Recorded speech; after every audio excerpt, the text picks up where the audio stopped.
everyone, it's Kim here with Whiny Women, continuing on with my video series on how to market your website. Today we're going to talk about Pinterest, one of my favorite places to be. Was not one of my favorite places in the very beginning because when I first got my account, it was like an overwhelming, I don't know what to do with this because it just scrolls and scrolls and scrolls. But when you get on it and you understand what you're doing, it's really kind of a fun place to be. And I like to see how long I can keep things at the top of Pinterest. So we always talk about above the fold. So I always like to see how long I can keep things above the fold. And when you post things and people repin them, or I should say when you pin things and people repin them, then they keep staying at the top. So I really like that. And so it's like a weird game that I like to play on the computer.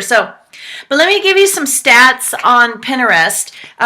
It really kind of launched right around January 2010. The guys who started it sent it out to their friends and family to see if they would like it. And I guess some of the two of the first people that kind of really made Pinterest get going was Mitt Romney's wife, who started organizing family photos on Pinterest. And then also when Reese Witherspoon said it was a collection of the most amazing and wonderful craftiness on earth. So, kudos to those two ladies who actually kind of gave these guys a shot. But I just want to read some stats that came out in the April edition of Fortune magazine. I know it's amazing I read. I don't just drink. I like to read too. But anyway, so in March, the site registered 17.8 million users. It's a 52% jump in just 1 month, and it's not open to everyone. Like I said, you have to get invited. So if you don't have a Pinterest account and you need to be invited, let me know. I'll be happy to invite you. Just send me an email. Pinterest found its most passionate users among the Midwestern scrapbook set and mostly female group. So it really started out where people just posted pictures of, scrapbooks and pictures, and you can organize. So you can create boards to organize certain things. So if you are on Pinterest and you go follow Whiny Women, you'll see that I have different boards that I have. I have a Whiny Women. I have the conference I just attended. So I have different things. So that's how you would organize things. So for wineries, you would have a board called Wines, where you would put all your wines in there, and you might have past wines, and just move them over to past wines, things like that. Food pairings, you could have food pairings and have your wines and food pairings there. The nice thing about Pinterest is that when you upload, let's say a bottle of wine, like a Cabernet, you can actually put the tasting notes on there, the price of the bottle, and it actually shows up really kind of cool with the pricing, and it has the tasting notes. And then people will repin it, which is cool because then basically they like it, but they're repinning it because what they're doing is they're repinning it and putting it on their board. So they're actually taking a copy of that and putting it where their friends can see it. In February, Pinterest drove more traffic to websites than Twitter, Google+, LinkedIn, and YouTube combined. That should tell you it's pretty hot. Let's see, what else? Did I find any more stats? There's probably a bunch more on here, but 97% of people that use Pinterest are women.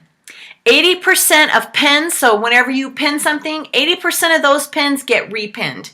And it's the third most popular social networking platform today. So, what does that tell you? That tells you that it's another way to get your brand, your wine out there to your visitors. Because believe me, if you've got crafty women or designer women, or it doesn't matter. 97% of women are on this site. So when you're throwing your stuff out there, they're going to see it, and if something comes across and they're interested, they're going to repin it. It's going to go on their board. It's saved, so then they can go back and reference later. So, if you're pushing out wine on Pinterest and they see that, that's going to entice them that they're going to want to go buy it, especially if you have good tasting notes written up about it. So, and here's a tip. There are very, very, very few wineries on Pinterest. I would say maybe 10, 15 that are on there. One of them I know is an Oregon winery, and they actually have all their wines up there with food pairings and everything like that. So go type in wineries on Pinterest and you'll see what I'm talking about. But utilize Pinterest, utilize Facebook, utilize Twitter. So if you have any questions on Pinterest, I'm telling you, it's the next hottest thing. And so you need to just add to it, add your stuff to Pinterest, take a few moments and get some things up there.